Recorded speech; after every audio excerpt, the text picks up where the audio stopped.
भारत पाकिस्तान के बीच तनाव को देखते हुए अमेरिकी विदेश मंत्री मार्को रूबियो ने पाकिस्तान सेना के चीफ असीम मुनीर से फोन पर बात की, जिसके बाद पाकिस्तान अब बैकफुट पर आता नजर आ रहा है।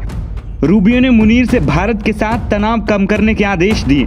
रूबियो की मुनीर से फोन पर यह बातचीत ऐसे समय में हुई जब भारत और पाकिस्तान के बीच युद्ध जैसे हालात पनप रहे हैं। भारत के ऑपरेशन सिंदूर के बाद बॉर्डर पर लगातार गोलीबारी हो रही है और हवाई हमले भी किए जा रहे हैं। ऐसे समय में मार्को रूबियो ने पाक सेना प्रमुख से बात की। इससे संकेत मिलता है कि अमेरिका की ओर से भारत पाकिस्तान में तनाव कम करने की कवायद तेज हो सकती। यूएस के विदेश विभाग ने एक बयान में कहा है कि विदेश मंत्री मार्को रूबियो ने पाकिस्तान सेना के चीफ असीम मुनीर से बात की।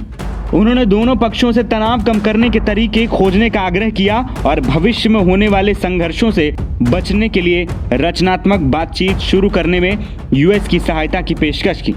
इससे पहले मार्को रूबियो ने भारत पाक में तनाव के बाद बनी स्थिति पर नजर रखने की बात कही थी। पाकिस्तान और भारत के बीच 22 अप्रैल से तनाव चल रहा है। 22 अप्रैल को पहलगाम में आतंकी हमला हुआ था। इस हमले में 26 लोगों की जान चली गई थी। इसके बाद भारत ने 6 मई की रात को पाकिस्तान में मिसाइल हमले किए।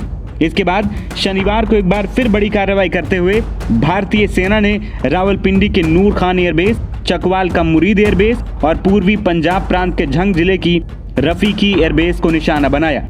इसके अलावा एक और एयरबेस को भारत ने निशाना बनाया, जिसने खासा नुकसान पाकिस्तान को कर दिया है और उसकी वायुसेना की कमर लगभग तोड़ दी है।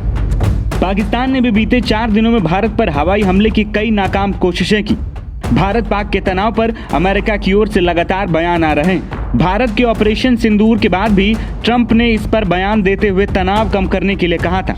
हालांकि बाद में जेडी वेंस ने कहा, हम ऐसे किसी युद्ध में नहीं फंसेंगे जिससे हमारा मौलिक रूप से कोई सरोकार नहीं। अब एक बार फिर मार्को रूबियो ने मध्यस्थता का संदेश दिया है। बता दें कि पाकिस्तान सीमा पर लगातार घुसताखी कर रहा है और दोनों देशों के बीच शुक्रवार शनिवार की दरमियानी रात में तनाव अपने चरम पर पहुंच गया था। दोनों देश जंग के मुहाने पर खड़े हो गए थे और सेनाएं लामबंद। शुक्रवार की शाम पाकिस्तान ने भारत में 26 जगहों पर हमले की नापाक कोशिश की, लेकिन सभी हमलों को नाकाम कर भारत ने ताबड़तोड़ जवाब देते हुए पाकिस्तान की एयरबेसों को निशाना बनाया और 4 एयरबेस तबाह कर दिए। इसके बाद पाकिस्तान ने अपना एयरबेस बंद कर दिया। वहीं भारत पर पाकिस्तान की तरफ से फतेह-1 मिसाइल भी दागी गई। भारतीय सेना ने प्रेस ब्रीफिंग के दौरान बताया कि पाकिस्तान की सेना एलओसी पर लगातार अपनी सेना की टुकड़ियों में इजाफा कर रही है, लेकिन हम इसका मुंह तोड़ जवाब दे रहे हैं और पाकिस्तान की किसी भी नापाक मंसूबे को कामयाब नहीं होने देंगे।